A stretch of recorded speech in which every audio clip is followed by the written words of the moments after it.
But now, who would have thought that there was a connection between sports and entertainment as well, like I said before. But this first story shows us. Now, one of Ghana's favorite high life musicians, Kofi Kingata, says he had a dream and saw Ghana winning the ongoing AFCON 2021 Cup. Now, in a tweet, he says, "And I saw Team Ghana winning the AFCON 2021. He wanted to tell you that on the 31st of December, but my network was very bad. That's why I'm telling you now. Well, I'm glad your network providers finally let this prophecy get to us. Meanwhile, the battle for the AFCON Cup started on January 9th. You can catch all the exciting details on AFCON Express at 12:30 p.m. West African time on News Central on our website www.newscentral.africa. Now, starting off with the news, finding a home away from the home is definitely something special.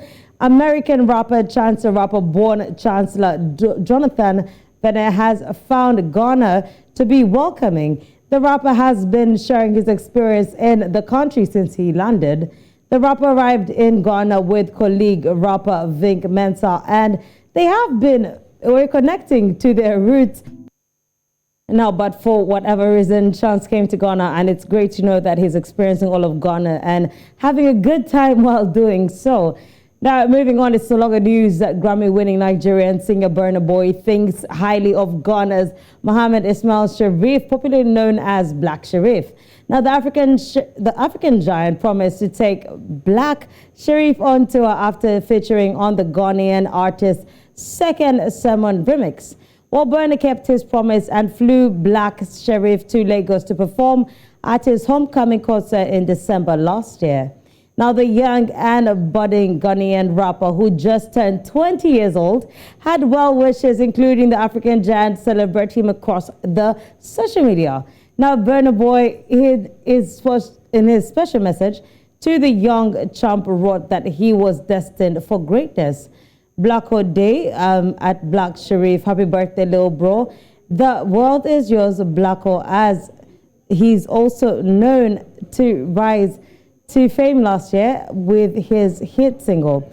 Now, first Sermon and later on second Sermon in July 2021 since his collaboration with Burnaboy on the second Sermon remix. The song has created a buzz in Ghana and across the world. Now, here's the acoustic version of the song just released a few days ago. Let's go, Zig.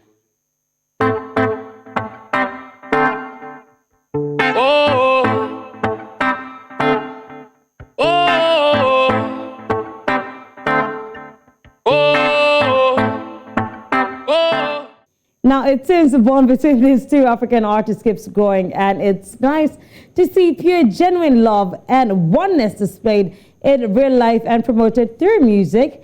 And happy belated birthday to this young superstar, Blacko. And moving on, still in the music industry, Burnaboy, with his latest song and a collab with Wizkid, has gotten two of them on the #1 spot on the UK Afrobeats chart. The new song Ballon d'Or, hope I've said that right, comes on top of the new UK Afrobeats chart update released on Sunday. Burnaboy released the official video, which came out, which is already really a hit song, honestly. It's Burnaboy and Wizkid. And it just came out 2 days ago. Now, although there have been some makeshift videos posted on YouTube, it appears that those were unauthorized music projects and they have now been taken down. The music video, produced by Empire WMG on behalf of Spaceship Entertainment Limited, which also has a special cameo appearance from Nigerian UCF waterweight champion Kamaru Usman. Burnaboy has another song in the top 10 of the chart, which is Want It All featuring Polo G, currently occupying the 4th spot. Now, Joy Boy's Alcohol and Ida Banton's No Wahala make up the 2nd and 3rd spot respectively. CK's Emiliano occupies the 5th spot actually, shockingly, and it's followed by Mayokun's Holy Father in the 6th position. Now, 2 NSG songs take the 7th and 8th position before Davido and Focalistic's place with champion sound in 9th position, Anti-Maya Buju's Called Outside in the 10th position, which is a follow-up to Wizkid and Burnaboy's initial collaboration Ginger on Wizkid's Made in Lagos album, which is number 3 on the Apple Music's Top 100 Nigeria chart. We'll be back with more news. Let's take a short break. We'll be back. This is East Central. I'm Malcolm Sime.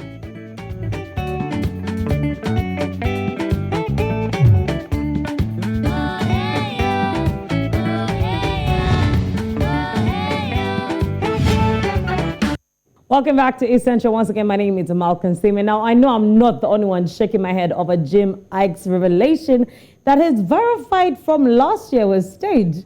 Now, for a lot of people, the reaction was one of shock when the veteran Nollywood actor said that it was all for show. Now, actor Uche Maduagu has been filling the blanks over the past few days.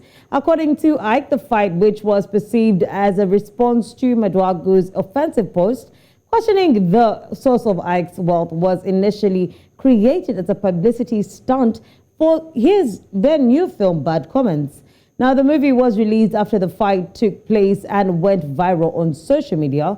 Maduagu disclosed that he allowed Ike to beat him because it was a business transaction. Now, he said Ike, who he sees as a big brother, reached out to him because he is a leading brand influencer, and in total he was paid 4.8 million Nigerian naira for the video to go viral, and it actually did go viral. Now, when asked how he felt when people criticized him for calling out Ike online and subsequently being beaten by him, Maduagu said, "All I did was smile because I knew I had made money. The concept was to get people talking." Now, Jim Ike claims that the film cost over 20 million naira. So I want to do a bit of math, but not yet. And that people are viewing it with a certain degree of cynicism before the fight. Now, Bad Comments, which campaigns against social media trolls and cyberbullying, was released in August 2021 and emerged as one of the top 10 highest grossing Nollywood films of 2021 with 66 million naira in box office sales. Now, since a shocking revelation by the actor's film director Moses Nwang admitted to directing the stage fight and has shared behind-the-scene videos. Let's take a look. Hold it, hold it. Hey!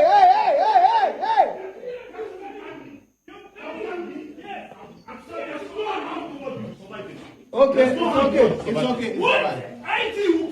All right, end it. It's fine. All right, end it. Guys. That was good. As you guys can see, we all have fun doing this. It's a skit. That was good. We designed it basically so that you guys will know that nothing that goes on social media is real. Now, we're being told, don't believe everything that you see on social media. And honestly, I have learned my lesson today. And this honestly reminds me of that. I don't know what you guys take from this. Maybe it was worth it. Hopefully, honestly, I hope it was worth it. But moving on, it's a brand new beginning for rapper Country Boy amid farewells and good wishes from his former record label as he has announced his exit from the Conde Music Worldwide after 2 years. Now, the founder of the record label, Tanzanian singer Rajab Abdul Kahali, also known as Habanize, has put out a message on Instagram wishing the rapper all the best in his future endeavors, stating that his 2 years contract has now ended and now he is an independent artist free to work with anybody. He said, "Thank you for representing Bongang for 2 years.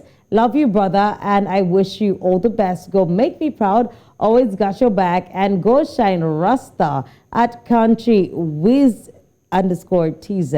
Now, Country Boy, who was signed to Conde Gang on September 11, 2020, actually, alongside Kili and Chid, had parted ways with Akiliba's management, King's Music. Now, in the days he's signing, Conde Music got a brand new car, which is a great thing. Now, Country Boy's former manager, Petiman Bakwache, took to social media to welcome back his former artist, saying they are family, despite what has been going on, what went on behind them, what behind the scenes. Now, we wish the singer all the best with his career, and we wish him the best in his solo career. Now, African art is growing by leaps and bounds.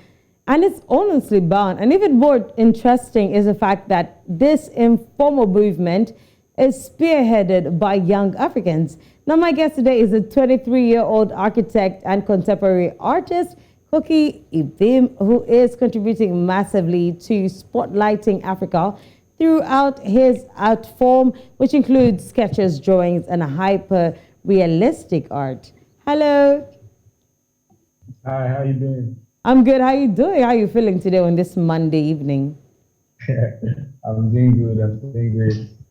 Well, that's great. Now, you started off as a sketch artist with some of your famous drawings, including Wizkid, Rick Ross, Justin Bieber, and so much more. This means it wasn't always hyper-realistic art with you. How did you get from sketching to hyper-realistic art? Well, I would say I've always drawn like from when I was little, but I fell in love with like realistic art when I wanted my works to look more lifelike. Yeah. Well, now, honestly, what's your creative process when you're creating an art piece or something? What's your creative process? What's it like? Would you wake up and you dream of like a person and you're like, let me do this? Or is it like someone requests you to do like a picture of them? What's your creative process? So yeah, when I started with a lot of, I did not have a lot of galleries and museums and the rest representing me because that wasn't conventional here in Nigeria where I'm from. But I used to do like commission, people would call me and be like, oh, I want you to do this birthday portrait, I want you to do this, I want you to do that. And that was what I was doing. But now I have like galleries and the rest representing me all over the world. Now my creative process is different. I tell Black people's stories. I tell the story of Africans. I want the voices of those who are not heard to be heard. So what I do right now at the moment is I look for a character that fits the storyline I want to do, and I approach them and bring them to my studio, do a photo shoot, edit the pictures, and then mix them up with the concept or idea I have. Yeah, I think that's beautiful. Now, there are lots of artists in Nigeria and Africa. What would you say differentiates you from the artists that we already have? I mean, you're one of the artists, but what differentiates you from the artists that already exist? For me, I would say every artist is different, and so am I. I think the purpose of art is for us to express ourselves and tell our stories, and not just the stories of ourselves, but the stories of people around us. So I would say what differentiates me is not really my technique or skill, it's the fact that I'm telling stories that are unique and have a particular identity to me and where I'm from in the riverine area of Port Harcourt. Well, now, well, that definitely makes sense. But we're seeing a lot more young Africans get into this form of art. What do you think is appealing to young Africans like yourself about this? What is it that you think draws Africans to this art world? I think Africa is a beautiful continent generally. And for me personally, I would say what is drawing a lot of Blacks or a lot of Africans to this kind of art is the fact that, if you go to galleries and museums around the world, when it comes to portraiture, you get to see a lot of, paintings like the Mona Lisa. You get to see white people, being hung up on those walls. And we keep asking ourselves, how come Black people are very, Blacks, the Ethiopians and the Nubians, they were like the first Africans that existed, but you find out that you hardly see Black people portraits in these museums and galleries. It seems like Black faces have been wiped out from history. Most of these European countries were built on the backs of African slaves, but yet if you go through their history, you see that they don't really capture, these African people in essence. They capture people like Napoleon Bonaparte, people like Franklin, on the dollar note and the rest. So then comes like the urge to say, okay, you know what, we want you to walk into these galleries and these museums and see black people. We want to rewrite our own history. We want to tell our own stories. So I think that's why you have like a lot of black people, coupled with the Black Lives Matter. This has created a movement of, oh, you know what, we want generations to come. Let's our our families and people to come after us, going to these museums and see us in this light and in these places too. Yeah. Now, I don't understand in the art industry, what is making, if you want to make a living out of, doing art and what you do, what is that like? Because unlike other, art forms that have dual functions like pottery, ceramic works, etc., you have been doing this for years. Is the business of drawing people really profitable? Absolutely. I'm not even going to lie to you. When I studied architecture because I was from a Nigerian family where, it wasn't conventional to do art because it wasn't seen as a means of livelihood. So my parents, decided that I should study architecture instead. But my career kind of like kicked off when I went viral in 2016 on the internet. And, I had like my first exhibition in South Africa in Johannesburg. And I won the Nigerian Teen Choice Award, and I won a couple of other awards, and then I was awarded an ambassador to the River State Ministry of Culture and Tourism. And ever since then, like I've done a lot of exhibitions across, and it is very profitable because when you understand that art is not an essential commodity, which means people can live and at least survive without art, you then understand that your art has to speak to people. A lot of people don't buy artworks because this person draws well or because this person's artwork is beautiful. They buy artwork because of the emotional sentiment and attachment the work has. So before your work should speak to other people, it must be like a story that is unique to you, and that's what makes people, to get it. As when I started my drawings, like I was selling artworks for 2,000 naira, 5,000 naira, but now I'm selling for thousands of dollars. Oh. So it's a process, and years from now I'll be able to sell for hundreds of thousands. Now I'm selling for 10,000 definitely. and the rest. Now years from now I'll be able to sell for hundreds of thousands and up to $1 million. The art market alone last year generated over $90 billion worldwide. So you can see that this is just like a small fraction of it that we are taking. So so black artists are generally rising to the top. Well, definitely. Look, here's the thing. Definitely, we honestly wish you the best, Cookie. We honestly wish you the best. And your artwork is that good. It's that good. You should be getting tens of thousands of dollars. Thank you so much for joining us. Thank you so much for joining us. Thank you very much. Thank you very much. Yes. Now, moving on, and last but not least, the 79th Golden Globe Awards went ahead over the weekend as a private event without celebrities as either presenters or on hand to receive their awards. Instead, the Hollywood Foreign Press Association looked to its non-profit grant recipients to present the awards and speak about the organizations. The event had no broadcast partner or streaming option. The organization instead opted to effectively live tweet the ceremony, revealing the winners in each category as they were announced throughout the evening on their Twitter feed. Well, the fact that the event lacked the usual glamour, it doesn't mean it wasn't a success. MJ Rodriguez made the Globe's history by becoming the first openly trans performer to get nominated for and win Best Actress of her work, Pose. We also have Oh Young-soo, who represented Netflix breakthrough Korean language hit Squid Game, taking home the trophy for his work in a supporting role. Nearly 30 years after picking up his first nomination for Fresh Prince of Bel-Air, Will Smith finally scored his first ever Golden Globe for his work on King Richard. Now, it was his sixth career nomination across television and film. Now, moving on, still in Hollywood actress Zendaya is in the news again, and this time not for her role in Marvel's record-breaking Spider-Man, but for a special message she sent to her fans hours before the premiere of the second session of her teen drama series Euphoria, which she is really the main character. The actress issued a warning to viewers on her Instagram page saying, "I know I've said this before, but I do want to reiterate to everyone that Euphoria is to mature audiences this season, maybe even more so than the last. This deeply emotional and deals with subject matter that can be triggering and difficult to watch. Please only watch if you feel comfortable. Take care of yourself and know that either way, you are still loved and I can still feel your support or my love there. Now, in 2020, Zendaya made history when she won her first Emmy for her role on Euphoria, whose episodes come with disclaimers about its sensitive material. The actress plays high school student Rue, who battles drug addiction and depression. The debut season of the show, which premiered in 2019, also contained storylines relating to underage sex, statutory rape, revenge porn, and violence. Well, that is all we have for you on today's East Central. Hope you guys have enjoyed yourself. Hope you learned a lot, because I have learned a lot and I've got enough information.